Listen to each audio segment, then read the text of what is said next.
J'ai pris le taxi, j'avais fini mes courses. Je rentrais à la maison à Sotrapine d'Autré.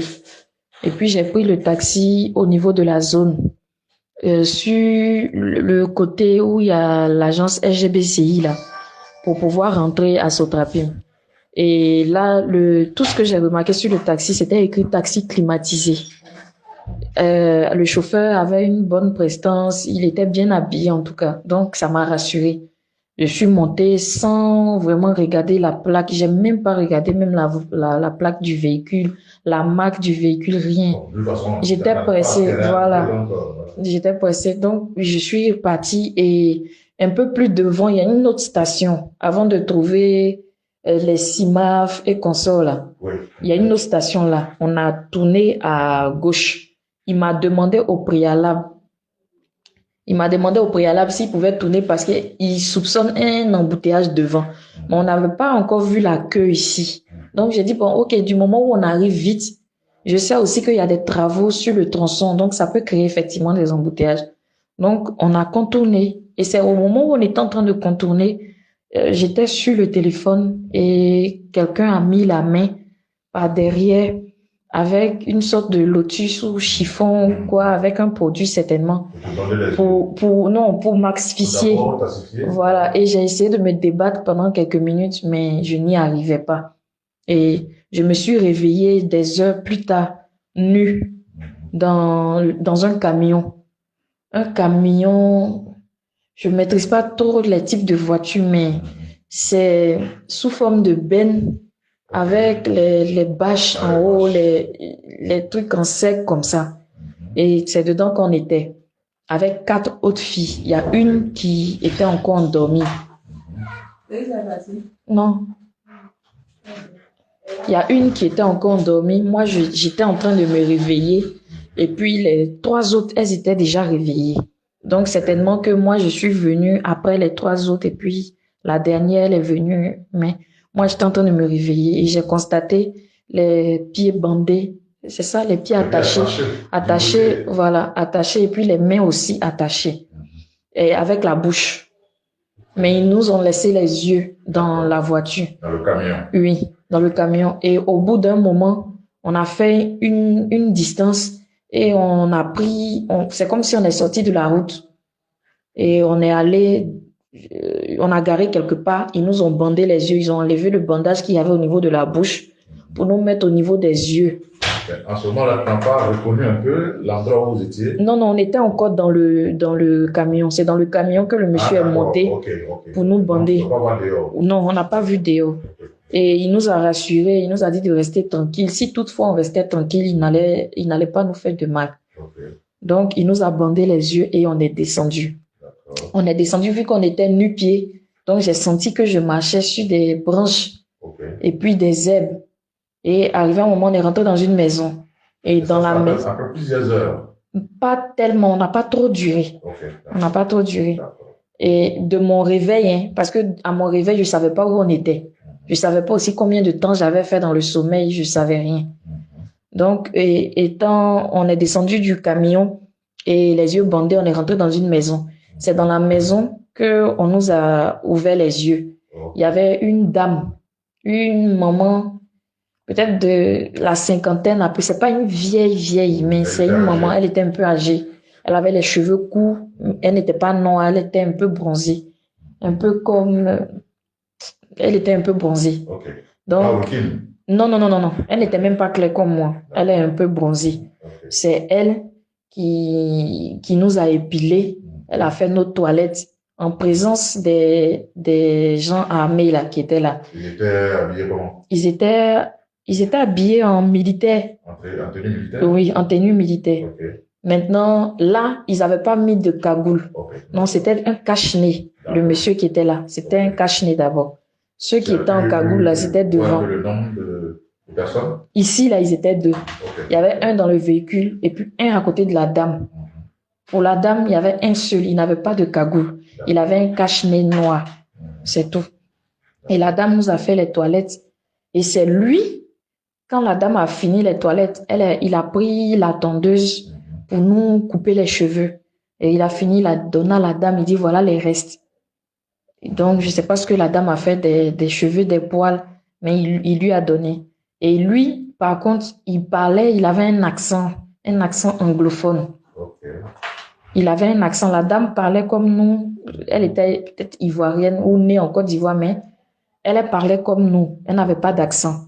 Mais le monsieur qui nous a ton les cheveux, lui, il avait un accent. Et anglophone, quand un anglophone essaie de parler le français, là, avec les difficultés de la langue, il parlait comme ça. C'est lui qui était chargé de tondre les cheveux. Voilà, c'est lui qui nous a ton les cheveux. C'est lui aussi qui était là quand la dame nous épilait et autres.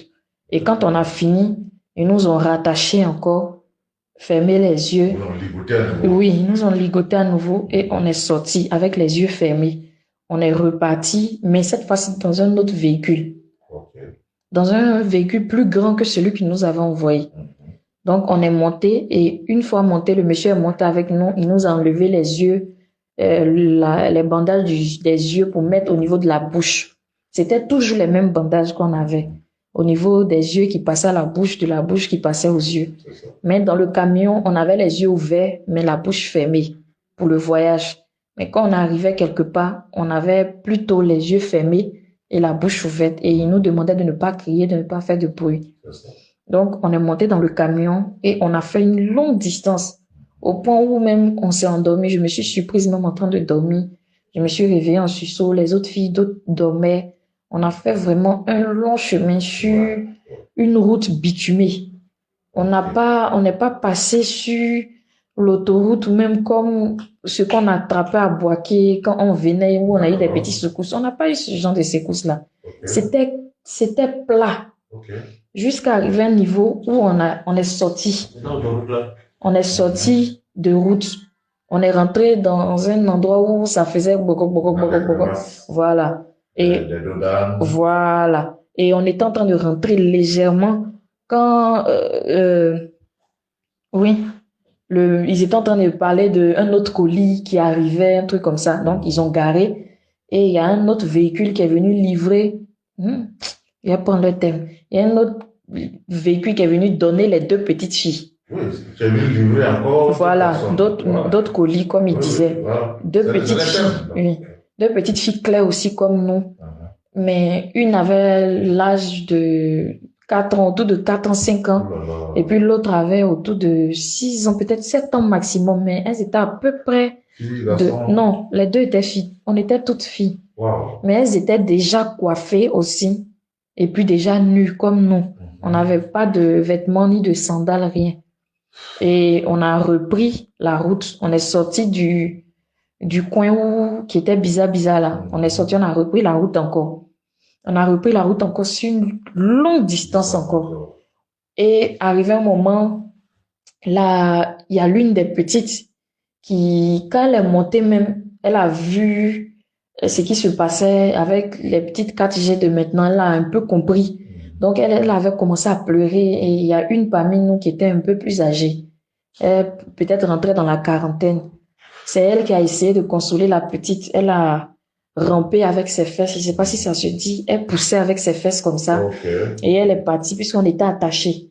Elle est partie au niveau de la petite et elle a collé la petite contre elle pour essayer de la, voilà, comme ça, pour essayer de la calmer un peu. De la consoler. Et tout d'un coup, ils ont garé. Il y a le gars là qui a pris son âme derrière là. Le truc carré derrière les fusils là. Et puis il a donné un coup, voilà, la crosse. Il a donné un coup à la dame que qu'est-ce qu'elle est en train de faire. Donc la dame a crié et puis l'autre chauffeur, le chauffeur même est descendu. Il dit mais pourquoi tu la tapes? On nous avait demandé de ne pas faire du mal, de ne pas les brutaliser, mais pourquoi? Et le monsieur a dit mais est-ce que tu as vu ce qu'elle était en train de faire? Elle était en train de faire quelque chose que j'ai vu par derrière qu'elle était en train de faire quelque chose.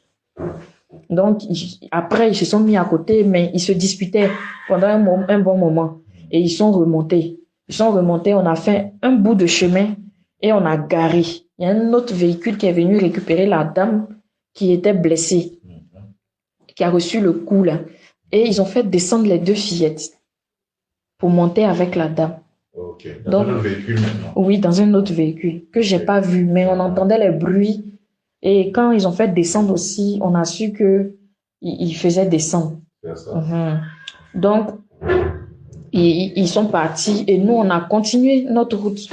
Toujours on savait pas dans quel sens on partait puisque, voilà, on savait pas, tout était fermé. Donc, on a pris la route, Arrivé un moment, on est rentré encore dans le chemin bizarre là. Okay. On est rentré encore dans un chemin et on nous a fait descendre. Ils nous ont bandé les yeux, ils nous ont fait descendre. Donc, quand ils nous ont fait descendre, on est arrivé à un niveau et il y avait deux messieurs en cagoule. Cagoule un peu comme pour... Les cagoules là sont en treillis, tatoués en treillis comme ça. C'est pas les noirs comme les bandits potes là. C'est des cagoules comme les militaires. Okay. Ils étaient habillés comme des militaires. Et en tenue militaire? En tenue, oui. Okay. Et avec les calages, je sais pas si c'est calage, mais c'est pas long. Ça, c'est pas les kalachnikov. Bon, pourtant, je connais pas. C'est pas pistolet. Ça doit être les Uzi. Au milieu, là. Les Uzi ou les fusils à pompe. Pourtant, je connais pas les noms. Les Uzi. Donc, c'est pas trop long. Ça vaut d'ici comme ça. Okay. Eux, ils étaient là avec deux. Un avec un sur sa poitrine. Okay. Et on est rentré. Il y avait un monsieur en blouson avec cagoule aussi. Donc, ils nous ont fait asseoir et on devait passer. Ils nous ont pris la tension, la température, le poids et puis l'âge. Et après, il nous a demandé de nous étendre sur les lits picots. On devait passer chacune à son tour pour faire une sorte de visite médicale. Donc, ils nous ont palpé les seins, ils nous ont touché. Le docteur, celui qui était en blouse blanche, oui, en blouse blanche là. Okay. Et arrivé à mon niveau, il m'a demandé, mais vous avez fait une césarienne? J'ai dit oui, que je suis maman. Ça, c'est au milieu de la forêt là-bas maintenant? Oui, okay. Quelque part là-bas. Je ne savais pas où on était d'abord. Voilà. Voilà. Donc, il m'a dit, OK, descendez. Et puis, il m'a mise à côté et il a appelé d'autres. Et quand il a sorti la tête pour appeler l'autre, il a dit au monsieur, ça, c'est un déchet. Il n'a pas trop parlé. Il est rentré, il a fini et il y a deux qu'il a gardés. Et il y a une autre qui est venue, elle était tatouée. Et elle est venue aussi à côté de moi. Et il a dit, bon, voilà, j'ai fini mon point. Il y a deux qui sont bons, il y a deux qui sont pas bons. Il y a deux déchets. Donc, vous devez vous débarrasser des deux déchets là rapidement parce que ça va pas plaire au boss. Yes. Donc, il y a l'autre qui a dit, mais est-ce qu'on va pas attendre de les emmener parce qu'on n'a pas d'autres, tout ça? Il a dit non, mais c'est pas aujourd'hui que j'ai commencé à travailler avec le boss. C'est pas ce qu'il aime qui est là. Donc, on peut pas les garder. On peut pas les garder. Et donc, à partir de là, ils nous ont pris nous deux pour sortir. Mais ils ont oublié de nous attacher, voilà, comme le protocole habituel. Parce que apparemment, on partait se débarrasser de nous. Donc, il n'y avait pas à attacher encore nos yeux. Et la jeune fille qui était à côté de moi tatouée, elle a paniqué. Elle a commencé à crier. Et le docteur a dit, mais faites la terre, vous allez faire, on va nous repérer. Voilà. Donc, faites la terre. Et moi aussi, ils m'ont pris, ils m'ont bâillonné la bouche, les yeux. C'est maintenant même qu'ils nous ont tout attachés. Et elle continuait à crier et sa voix s'éloignait puisque j'avais les yeux maintenant fermés. Sa voix s'éloignait jusqu'à arriver un moment où j'ai entendu un détonnement. Je pense qu'ils ont dû la battre. Et l'autre monsieur qui était resté avec l'âme là, c'est lui qui m'a mise dans la voiture, dans une petite voiture qui était là. Et il est monté devant. Et après le coup de fusil? Moi aussi, il partait me débarrasser, mais je l'entendais plus crier. Mais le monsieur qui l'avait pris, lui, il était là-bas avec elle. Il restait un avec moi. Donc, lui, il m'a pris dans le véhicule pour aller se débarrasser de moi un peu devant. Donc, on a roulé un peu longtemps, pas trop longtemps. On a roulé quand même un peu. Et puis, il est descendu avec une sorte de pioche parce que j'entendais les bruits et il a commencé à creuser. Pioche ou bien perle, quelque chose qui peut creuser. Et il a creusé, voilà. Et il a creusé jusqu'à... Et il m'a demandé, il a arrêté de creuser puis il m'a dit, madame, votre césarienne, là, c'est quoi au juste? Et puis j'ai dit, ah, j'ai un enfant, j'ai un petit gosse de 4 ans. Et puis il a dit, ah bon? Et puis j'ai commencé à le supplier. C'est là en même temps j'ai enchaîné, pardonnez, ne me tuez pas s'il vous plaît, ayez pitié. Et pendant tout ce temps j'étais attachée, je me suis mise à genoux, j'ai commencé à pleurer, mais je criais pas. Je lui demandais pardon, que j'allais partir loin, tout. Et j'ai commencé à pleurer. Et il a défait mes pieds et il a enlevé là le bandeau sur mes yeux. Il a défait les pieds, il a enlevé le bandeau sur les yeux. Mais mes mains étaient toujours attachées. Et il m'a fait signe pour dire qu'il n'a pas serré le fil, mais d'attendre quand il va partir. Voilà, quand il va prendre la voiture pour aller un peu plus loin, que j'entends plus les bruits de voiture, là je pourrais courir. Il a pris les pelles là, il a rebouché le trou comme s'il avait enterré quelqu'un. Il a tiré en l'air et puis il est monté, il a démarré sa voiture et puis il est parti. Donc quand il est arrivé à un niveau où j'entendais plus vraiment, c'est comme ça. Moi aussi j'ai commencé à courir, j'ai pas voulu rester là.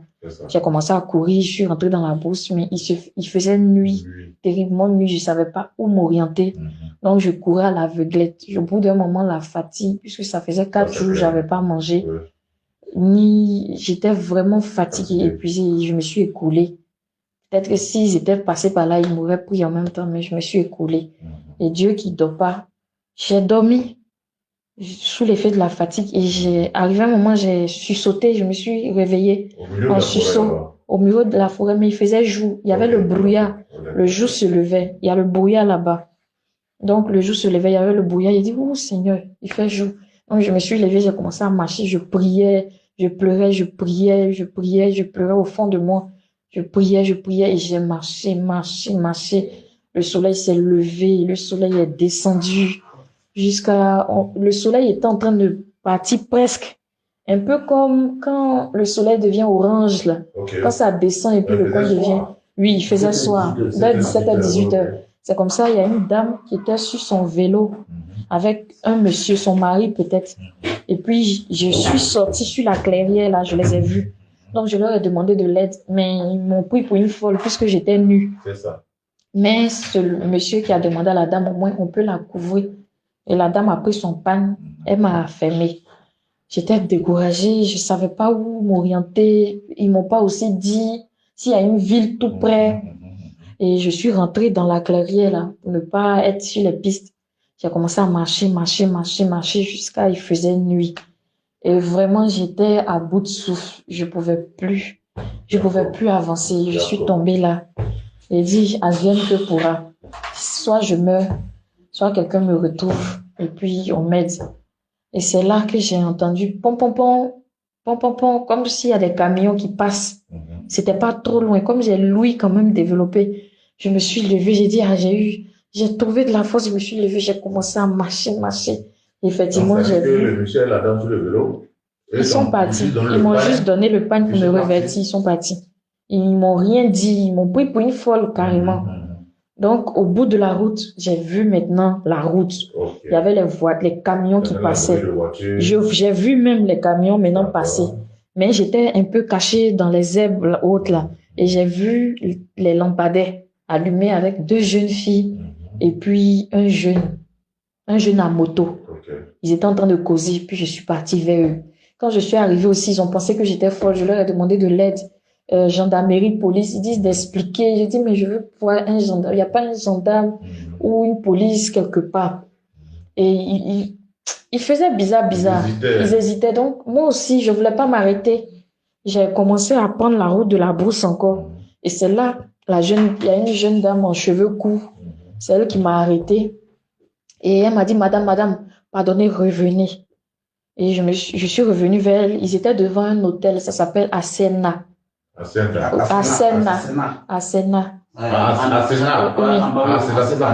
dit Asena en Baoulé. Donc, elle m'a dit de m'asseoir. Je m'appelle comment? Je dis, je m'appelle Eouman Christine. Donc, elle a dit aux 2 autres là, mais si elle a dit son nom, c'est qu'elle n'est pas folle. C'est comme ça, elle m'a dit, madame, asseyez-vous, je vais appeler les gendarmes, ils vont venir. Donc, elle a appelé les gendarmes. Ils sont venus en véhicule et c'est eux qui m'ont pris. On est arrivé à la brigade, ils m'ont nourri, m'ont donné de l'eau, un matelas, dans une salle climatisée pour que je puisse me reposer. Et puis après, ils ont commencé à faire les auditions. Et là, J'ai donné le numéro de Clément. J'étais à la gendarmerie. Oui, de quelle ville? Oui, Djebonois. Voilà, Djebonois. Quand j'ai demandé à la fille où on était, elle m'a dit Djebonois. J'ai dit c'est où? Elle m'a dit c'est vers Boaké. Et c'est dans la gendarmerie que j'ai demandé aujourd'hui et quand. Et puis il m'a dit jeudi nuit. On est au jeudi. Je dis mais je suis sortie lundi. Je sais pas, j'ai pas vu le temps passer, tout ça. Donc j'ai essayé de leur expliquer. Ils m'ont dit de me reposer, de manger, et puis j'allais prendre l'audition de me reposer d'abord. Comme j'étais un peu paniquée, troublée, il y a le monsieur MDL Mao, c'est celui-là qui s'est occupé de moi, vraiment, il s'est bien occupé. Il m'a traité comme une petite sœur.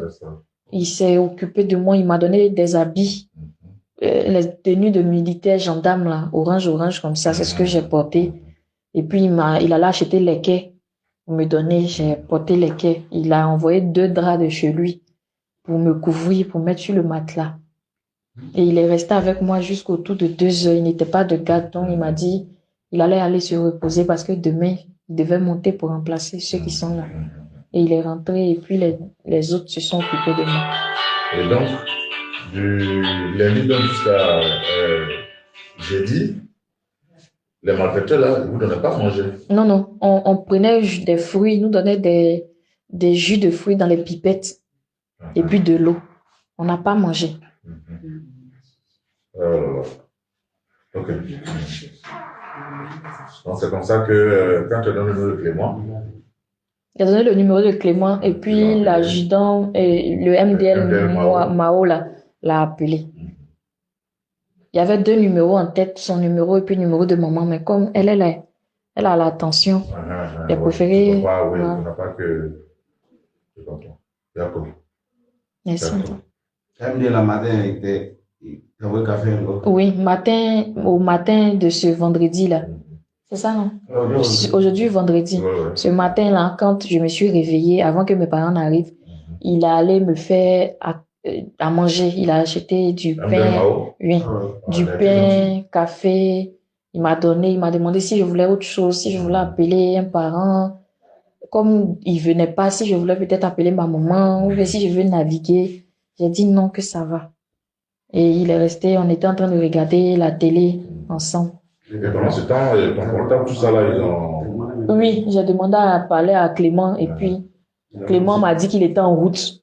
Il a lancé le numéro de Clément, voilà, qu'ils étaient et Clément m'a dit. Ton portable, tout ça là, ça c'est. Non, tout était mort. Ils ont récupéré nos affaires, nos bédous, tout ça, ils ont jeté quelque part parce que l'autre, quand la dame devait nous épiler, le monsieur a demandé, vous vous êtes débarrassé de tout, leurs affaires, et puis il a dit oui, on s'est débarrassé de tout.